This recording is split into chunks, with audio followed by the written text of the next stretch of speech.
Bonjour à toutes et à tous, bienvenue sur Football Night.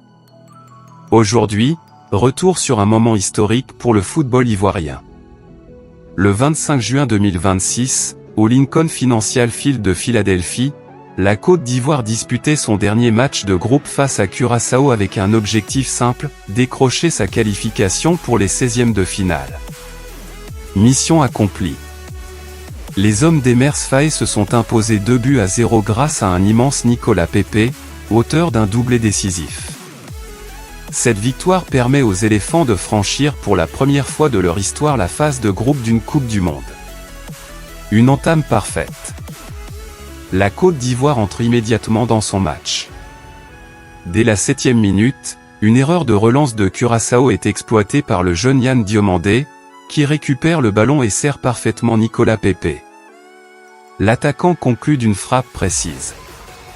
Les éléphants mènent rapidement 1-0. Ce but change complètement le scénario. La Côte d'Ivoire contrôle désormais la possession tandis que Curaçao est obligé de sortir davantage. Curaçao résiste. Malgré ce début difficile, Curaçao ne baisse pas les bras. Tahith Chong, Leandro Bacuna et Cherel Floranus tentent d'apporter du danger. Les Caraïbéens montrent une belle qualité technique mais manquent d'efficacité dans les derniers mètres. De son côté, Yaya Fofana reste très serein dans les cages ivoiriennes. À la pause, la Côte d'Ivoire conserve son avantage d'un but. Pepe tue le match. En seconde période, Emers Faé demande à ses joueurs de continuer à presser. Le plan fonctionne. À la 64e minute, Ibrahim Sangaré délivre une magnifique passe en profondeur. Nicolas Pepe contrôle parfaitement avant d'enrouler une superbe frappe. 2-0. Le doublé est signé.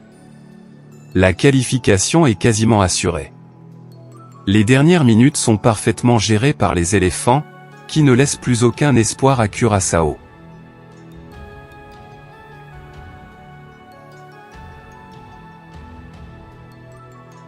Analyse tactique. 1. Emers Faé a parfaitement préparé son équipe. La Côte d'Ivoire savait qu'un nul suffisait. Pourtant, les éléphants ont choisi d'attaquer dès le début afin d'éviter tout stress inutile. Une approche récompensée par un but très rapide. 2. Nicolas Pepe retrouve son meilleur niveau. Souvent critiqué ces dernières saisons, Nicolas Pepe a répondu de la plus belle des manières. 2 buts. Une grande efficacité. Beaucoup d'activité sur son côté. Il est incontestablement l'homme du match. 3. Yann Diomandé impressionne encore. À seulement 19 ans, Yann Diomandé confirme qu'il est l'une des grandes révélations de cette Coupe du Monde. Son pressing, sa vitesse et sa qualité de passe ont constamment mis la défense adverse en difficulté. 4. Une défense très solide. Autour de Yaya Fofana, la défense ivoirienne n'a pratiquement rien concédé. Le bloc est resté compact et discipliné. Cette solidité sera essentielle pour les matchs à élimination directe. 5. Une qualification historique.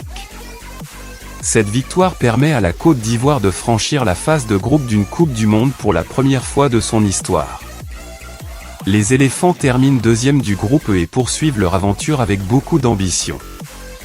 Le 25 juin 2026, la Côte d'Ivoire a écrit une nouvelle page de son histoire.